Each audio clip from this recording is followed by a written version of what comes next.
कृष्ण गोपाल, हिंदी अध्यापक, mother Athena school, Badaun. प्यारे बच्चों, आज हम आपकी हिंदी कक्षा 8 की पाठ्य पुस्तक भारत की खोज का अध्याय 3 पढ़ा रहे हैं, जिसमें सिंधु घाटी सभ्यता आप अपने स्क्रीन पर देख रहे हैं पाठ को। तो इसमें बच्चों इस अध्याय 3 के अंतर्गत कई खंड हैं। यहाँ से लेकर के सम्राट अशोक तक के कई खंड, 17 खंड लगभग आप पढ़ेंगे इसमें, जो विस्तृत हैं, जिनका हमने अपने शब्दों में महत्वपूर्ण अंशों को लेकर पाठों से निकाल करके उनका सार बनाया है, उनके भावों को अपने शब्दों में व्यक्त किया है। तो आप पाठ को देखेंगे और उसके जो महत्वपूर्ण अंश हैं उनको हमारे व्याख्या के अंतर्गत समझेंगे, जिससे आपको पूरा पाठ समझ में आएगा। उसके बाद आप पूरे पाठ को विस्तार से पढ़ लेंगे तो और अच्छी तरह समझ में आएगा। हम इसका संक्षिप्तीकरण रूप आपके सामने अपने शब्दों में प्रस्तुत कर रहे हैं। देखिएगा, जैसे भारत के अतीत की सबसे पहली तस्वीर, अतीत कहते हैं भारत का बीता हुआ समय, उसकी तस्वीर उस सिंधु घाटी सभ्यता में मिलती है जिसके अवशेष सिंध में मोहनजोदड़ो और पश्चिमी पंजाब में हड़प्पा में मिले हैं। इन खुदाइयों ने प्राचीन इतिहास की समझ में क्रांति ला दी है। मोहनजोदड़ो और हड़प्पा एक दूसरे से काफ़ी दूरी पर हैं। इन दोनों के बीच बहुत से नगर व अवशेष दबे पड़े हैं जो सिंधु घाटी सभ्यता में मिले हैं, जिन्हें प्राचीन मनुष्यों ने बनाया होगा। संभावना की जाती है कि प्राचीन मनुष्यों के द्वारा ये बनाए गए होंगे। हो सकता है कि इसकी खोज भविष्य में भी की जाए। यह सभ्यता गंगा नदी की घाटी तक फैली हुई थी। ये अति विकसित सभ्यता थी और धर्मनिरपेक्ष थी। इसमें व्यापारी वर्ग धनाढ्य था, क्योंकि हमारा देश कृषि प्रधान देश है।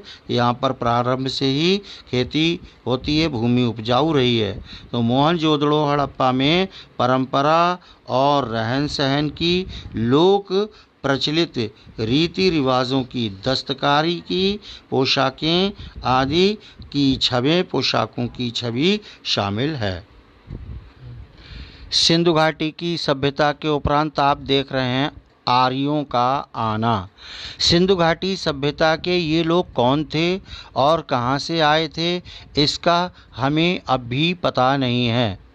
ये संभावना भी है कि इनकी संस्कृति इसी देश की संस्कृति थी। इसकी जड़ें और शाखाएं दक्षिण भारत में भी मिल सकती हैं। कुछ विद्वानों को इन लोगों और दक्षिण भारत की द्रविड़ जातियों एवं संस्कृत के बीच अनिवार्य समानता दिखाई पड़ती है।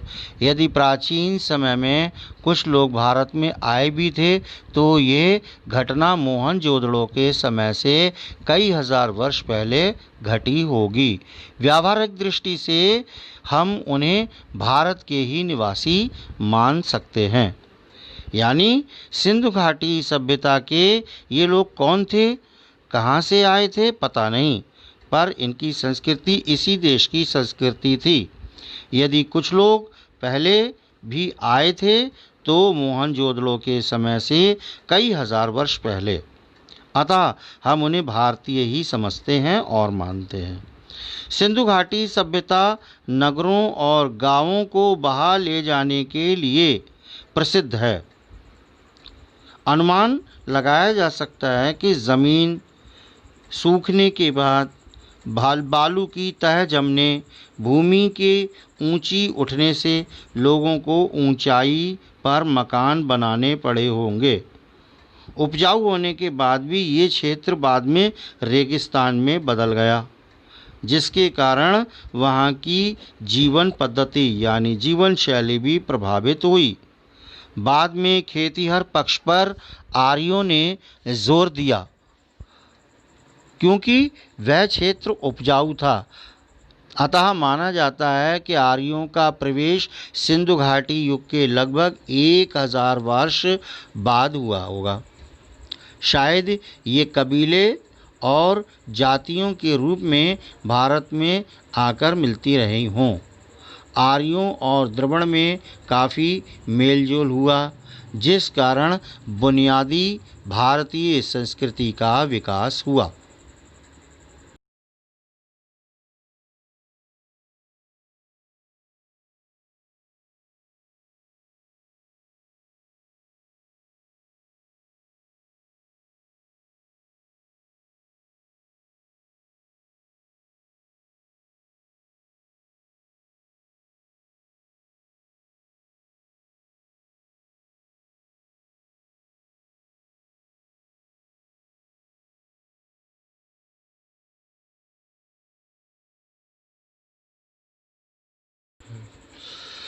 प्राचीनतम अभिलेख, धर्म ग्रंथ और पुराण। सिंधु घाटी सभ्यता की खोज से पहले ये समझा जाता था कि हमारे पास भारतीय संस्कृति का सबसे पुराना इतिहास वेद है। सिंधु घाटी की सभ्यता की खोज से पहले का भी हमारा पुराना ग्रंथ वेद माना जाता है। आधुनिक विद्वान ऋग्वेद की ऋचाओं का समय ईसा पूर्व 1500 मानते हैं। मैक्स मूलर ने इसे आर्य मानव द्वारा कथित पहला शब्द कहा है। भारत की समृद्ध भूमि पर प्रवेश करने के समय आर्य अपने साथ उसी कुल के विचारों को लेकर आए थे जिससे ईरान में अवेस्ता की रचना हुई थी। भारत की धरती पर उन्होंने उन्हीं विचारों का पल्लवन किया। वेदों और अवेस्ता की भाषा में भी अद्भुत साम्य है। कहा गया है कि वेद भारत के अपने महाकाव्यों की संस्कृत की अपेक्षा अवेस्ता के अधिक निकट है।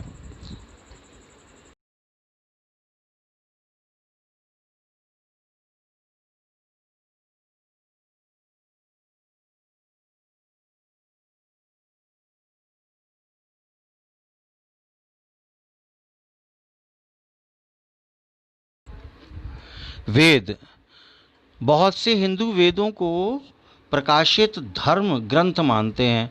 उनका असली महत्व इस बात का उद्घाटन करने के कारण है कि विचारों की आरंभिक अवस्था में मानव मस्तिष्क ने कैसे अपने को व्यक्त किया था। वह मस्तिष्क सचमुच कितना अद्भुत था। वेद की उत्पत्ति विद धातु से हुई है। आप समझें, वेद की उत्पत्ति वेद धातु से हुई है जिसका अर्थ है जानना। अतः वेद का सीधा साधा अर्थ है अपने समय के ज्ञान का संग्रह। जो हमारा समय है उसके समय जो हमने ज्ञान अर्जित किया उसको एकत्रित करना। उनमें न मूर्ति पूजा है न देव मंदिर। वैदिक युग के आर्यों में जीवन के प्रति इतनी उमंग थी कि उन्होंने आत्मा पर बहुत कम ध्यान दिया। वे मृत्यु के बाद किसी प्रकार के अस्तित्व में बहुत स्पष्ट ढंग से विश्वास करते थे।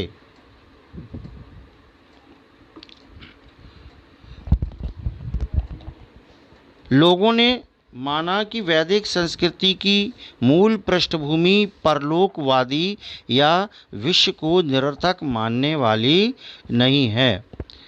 ऋग्वेद शायद मानव जाति की प्रथम पुस्तक है जिसमें काव्य प्रवाह, प्रकृति, प्रेम और हर्षोन्माद मिलता है।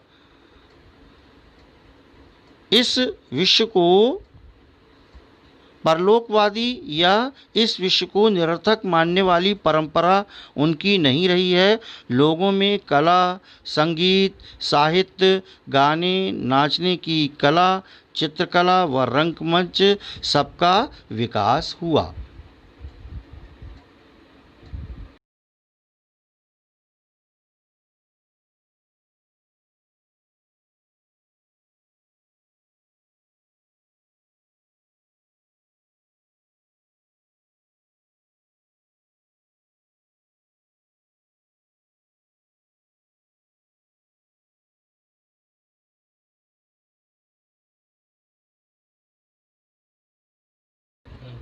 भारतीय संस्कृति की निरंतरता, निरंतरता माने भारतीय संस्कृति का जो लगातार, निरंतरता का अर्थ होता है लगातार। हमारी भारत की संस्कृति जो है निरंतर बनी हुई है, कायम है, प्रारंभ से लेके आज तक चल रही है। हमें आरंभ में ही एक ऐसी सभ्यता और संस्कृति की शुरुआत दिखाई पड़ती है जो तमाम परिवर्तनों के बावजूद आज भी बनी हुई है, वो टूटी नहीं है। इसी समय मूल आदर्श आकर ग्रहण करने लगते हैं, मूल आदर्श आकार ग्रहण करने लगते हैं और साहित्य और दर्शन, कला और नाटक तथा जीवन के और तमाम क्रियाकलाप इन आदर्शों और विश्व दृष्टि के अनुकूल चलने लगते हैं। इसी समय उस विशिष्टतावाद और छुआछूत की प्रवृत्ति का आरंभ दिखाई पड़ता है जो बाद में बढ़ते बढ़ते असह्य हो जाती है। यही प्रवृत्ति आधुनिक युग की जाति व्यवस्था है। यह व्यवस्था खास युग की परिस्थिति के लिए बनाई गई है।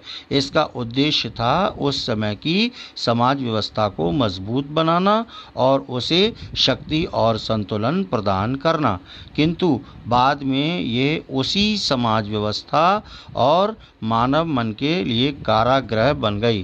कहने का भाव ये है बच्चों, इसके अंतर्गत मैं आपको थोड़ा सा समझाऊं कि भारतीय संस्कृति एक ऐसी सभ्यता और संस्कृति की शुरुआत है जिसमें साहित्य व दर्शन, कला और नाटक तथा समाज के और क्रियाकलाप आदर्शों और विश्व दृष्टि के अनुकूल हैं। इसी समय विशिष्टतावाद व छुआछूत की प्रवृत्ति पनपी जो आधुनिक युग की जाति व्यवस्था है, जो खास युग के लिए बनाई गई है। बाद में समाज व्यवस्था और मानव के लिए ये कारागार बनकर के सिद्ध हुई।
उपनिषद, उपनिषदों का समय ईसा पूर्व 800 के आसपास से माना जाता है। वे हमें भारतीय आर्यों के चिंतन में एक कदम और आगे ले जाते हैं और ये एक लंबा कदम है। आर्यों के चिंतन में और आगे ले जाना लंबा कदम माना गया है। उपनिषदों में जांच पड़ताल की चेतना और चीज़ों के बारे में सत्य की खोज का उत्साह दिखाई पड़ता है, जिनका जोर आत्मबोध पर है। वस्तु जगत को मिथ्या न कहकर सापेक्ष सत्य कहा गया है। इसका झुकाव अद्वैतवाद है। वाद विवादों को कैसे कम किया जा सकता है, कैसे जादू टोने समाप्त हो सकते हैं, बिना सच्चे ज्ञान के कर्मकांड और पूजा पाठ को व्यर्थ बताया गया है। उपनिषदों की विशेषता सच्चाई पर बल देना है। इसमें कहा गया है असतो मां सद्गमय, तमसो मां ज्योतिर्गमय, मृत्योर्मा मृतम गमय। इसका अर्थ है बच्चों, कहा गया है असतो मां सद्गमय, असत्य से मुझे सत्य की ओर ले चलो और अंधेरे से मुझे प्रकाश की ओर ले चलो। हे प्रभु, मृत्यु से मुझे अमरता की ओर ले चलो। ये उपनिषद का सिद्धांत है।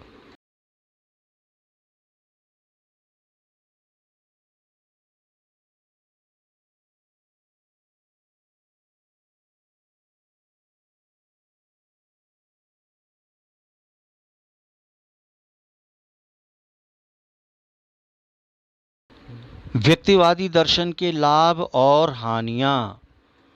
देखें, उपनिषदों में बराबर इस बात पर जोर दिया गया है कि कारगर रूप से प्रगति करने के लिए ज़रूरी है कि शरीर स्वस्थ हो, मन स्वच्छ हो और तन मन दोनों अनुशासन में रहें।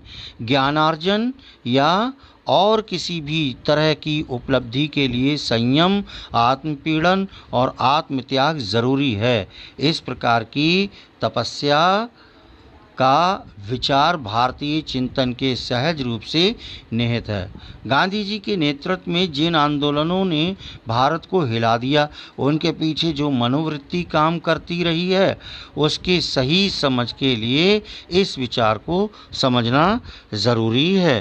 अर्थात आपको थोड़ा सा और स्पष्ट करें कि उपनिषद बताते हैं कि प्रगति करने के लिए आवश्यक है शरीर का स्वस्थ रहना, मन का स्वच्छ रहना और तन मन अनुशासित रहना। ज्ञानार्जन के लिए संयम व आत्म पीड़न, तपस्या, चिंतन निहित है। आर्य लोग समाज को खंडित करने वाले तमाम झगड़ों को बचाते रहे। इस समय हर व्यक्ति के लिए जीवन बटा और बंधा हुआ था। समाज की न कोई कल्पना न दायित्व का बोध उनके मन में था।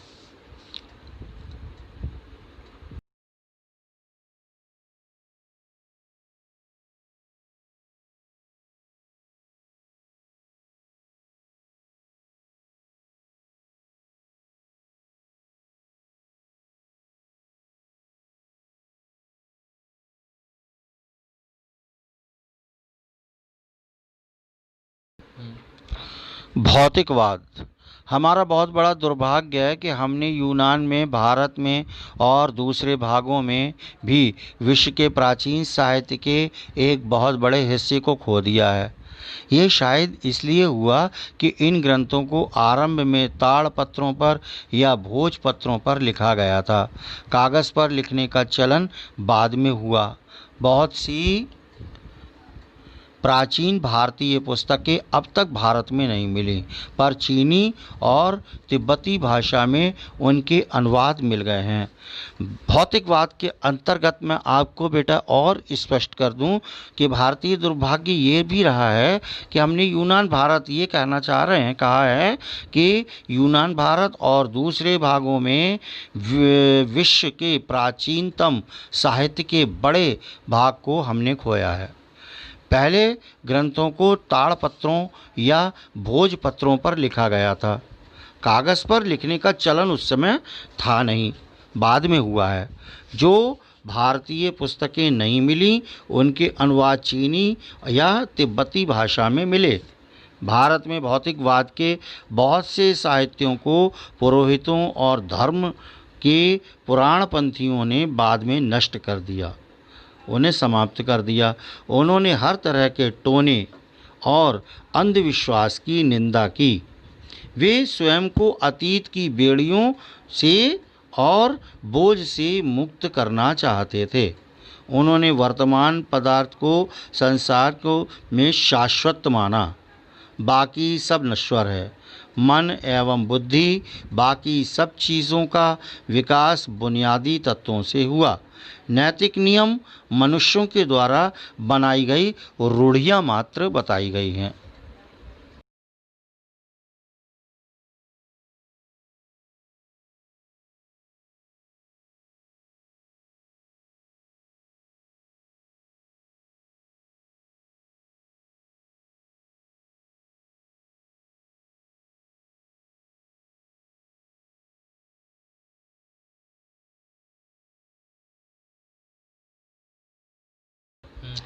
महाकाव्य इतिहास, परंपरा और मिथक।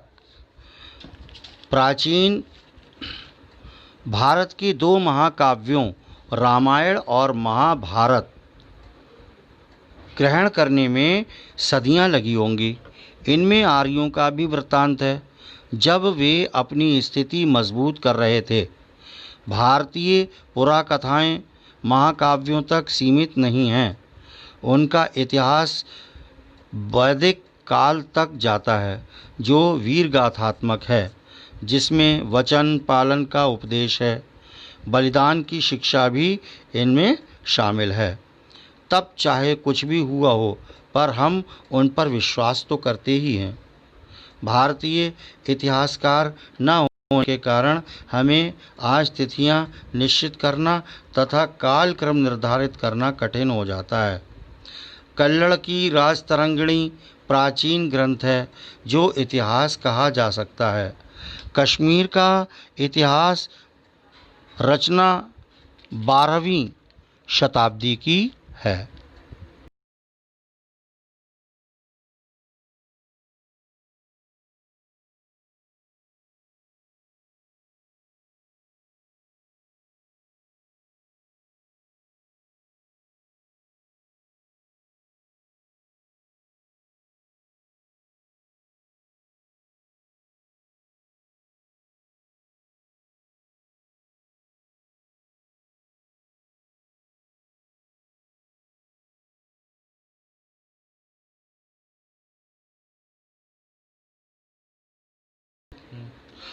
महाकाव्य के रूप में रामायण एक महान रचना है और लोग उससे बहुत प्रेम करते हैं, परंतु महाभारत का दर्जा विश्व की श्रेष्ठतम रचनाओं में है। ये कृति परंपरा और दंत कथाओं का तथा प्राचीन भारत की राजनीतिक और सामाजिक संस्थाओं का विश्वकोश है। लगभग 10 वर्ष, बल्कि उससे भी कुछ अधिक समय से इस विषय के अधिकारी भारतीय विद्वान इसका प्रमाणिक संस्करण प्रकाशित करने की दृष्टि से विभिन्न उपलब्ध पाठों की जांच और मिलान करने में व्यस्त हैं। उन्होंने कुछ अंश प्रकाशित करके जारी भी कर दिए हैं, लेकिन ये कार्य अभी भी अधूरा है। और समझें तो रामायण महाभारत लोकप्रिय व श्रेष्ठतम रचना तो है ही, ये परंपरा और दंत कथाओं, राजनीतिक और सामाजिक विश्वकोश है। यद्यपि आर्यों में स्त्रियों के अनेक विवाह का चलन नहीं था, किंतु महाभारत की विशेष नायिका 5 भाइयों की पत्नी है। वैदिक धर्म से एक आधुनिक हिंदू धर्म निकला। सत्य पर किसी का एकाधिकार नहीं हो सकता। भारत का पूर्व नाम आर्यावर्त यानी आर्यों का देश था। महाभारत का युद्ध लगभग ईसा पूर्व 14वीं शताब्दी के आसपास हुआ होगा। अफ़गानिस्तान का बड़ा भाग भारत में था, जिसे गांधार कहा जाता है। वहीं का मुख्य शासक की पत्नी का नाम गांधारी था, यानी गांधारी की कन्या पड़ा। गांधारी यानी गांधार की कन्या पड़ा। हस्तिनापुर और इंद्रप्रस्थ नाम के पुराने शहर इसी भारत की राजधानी थे। महाभारत समृद्ध भंडार है जिसमें लोक मंगल पर बल दिया गया है।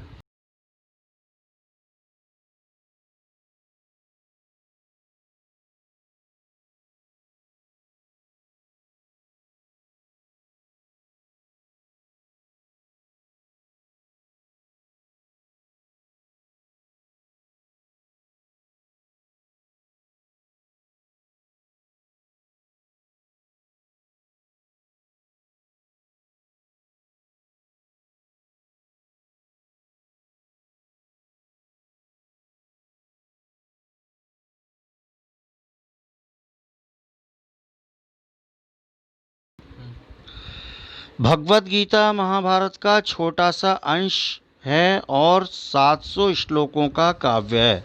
इसकी रचना बौद्ध काल से पूर्व हुई थी। इसका आदर हर संप्रदाय में होता है, क्योंकि ये संकट काल के लिए लिखी गई कविता है। गांधी जी ने इसे अहिंसा में अपने दृढ़ विश्वास का आधार बनाया है। इस काव्य में कृष्ण और अर्जुन के बीच संवाद हैं। जब अर्जुन युद्ध स्थल में अपनों को देखकर परेशान होता है, उसकी आत्मा अपनों का संहार करने को से धिक्कारती है, तो गीता में ऐसा बहुत कुछ है जो आध्यात्मिक है। कृष्ण ने ऐसे समय में उसको उपदेश दिया। इनमें ज्ञान, कर्म और भक्ति का समन्वय है। यद्यपि इससे व्यक्तिगत ईश्वर का स्वरूप उभरता है, जिसे पूर्ण परमेश्वर का अवतार माना गया है। गीता में जीवन के कर्तव्यों के निर्वाह के लिए कर्म का आह्वान किया गया है। अकर्मण्यता की निंदा की गई है। गीता में श्री कृष्ण ने कहा है कि सभी रास्ते मुझ तक आते हैं।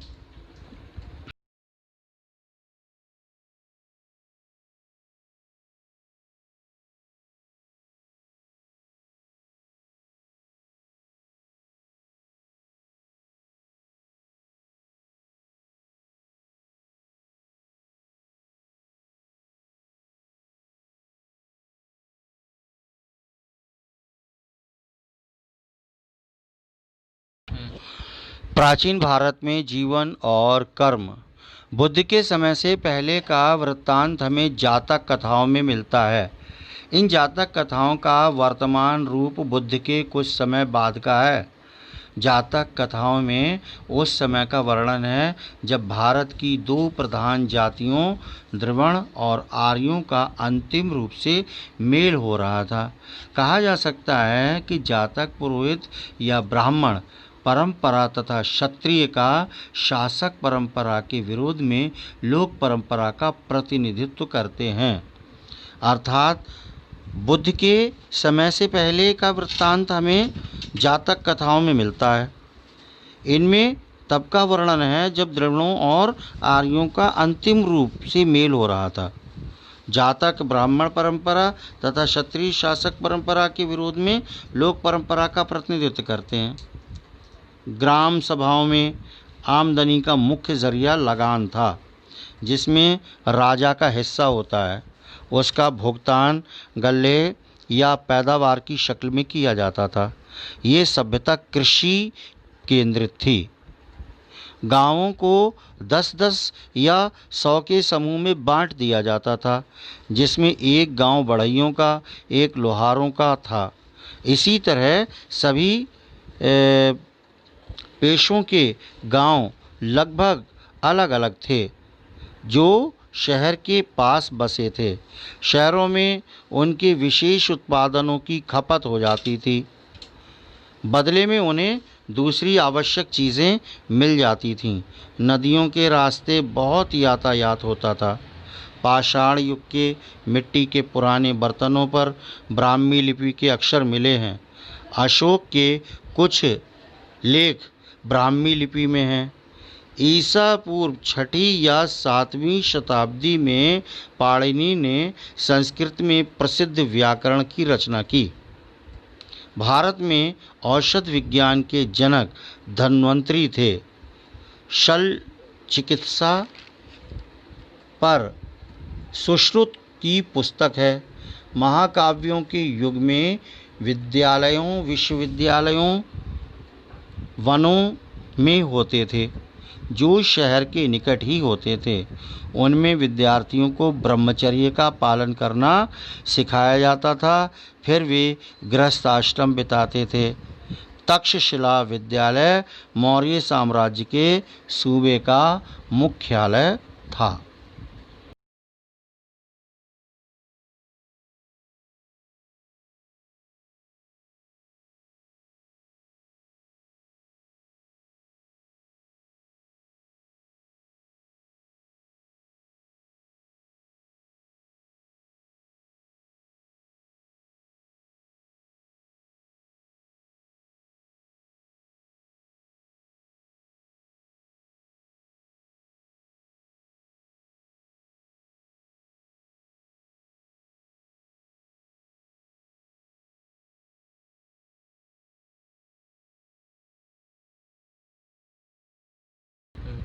महावीर और बुद्ध। वर्ण व्यवस्था। जैन धर्म और बौद्ध धर्म दोनों वैदिक धर्म से कटकर अलग हुए थे और उसकी शाखाएं थे, पर उन्होंने वेदों को प्रमाण नहीं माना। तमाम और बातों में सबसे बुनियादी बात ये है कि आदि कारण के बारे में वे या तो मौन हैं या उसके अस्तित्व से इनकार करते हैं। दोनों अहिंसा पर बल देते हैं और ब्रह्मचारी भिक्षुओं और पुरोहितों के संग बनाते हैं। उनके नज़रिए एक हद तक यथार्थवादी और बुद्धिवादी हैं। जैन धर्म का एक बुनियादी सिद्धांत ये है कि सत्य हमारे दृष्टिकोण की सापेक्षता में होता है। इसमें जीवन और विचार में तपस्या के पहलू पर बल दिया गया है।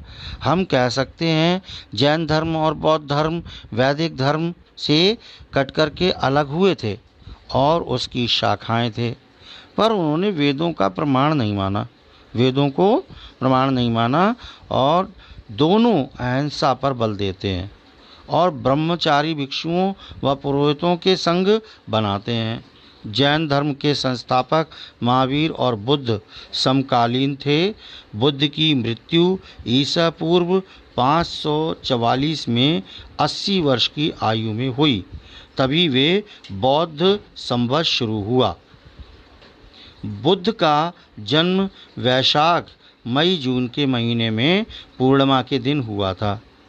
इसी तिथि को उन्हें बोध प्राप्त हुआ था तथा उनका निर्वाण भी इसी तिथि को हुआ। वे लोक प्रचलित धर्म, अंधविश्वास, कर्मकांड एवं प्रपंच तथा उसके साथ जुड़े स्वार्थों को नहीं मानते थे। बौद्ध धर्म ने जाति व्यवस्था का खंडन किया।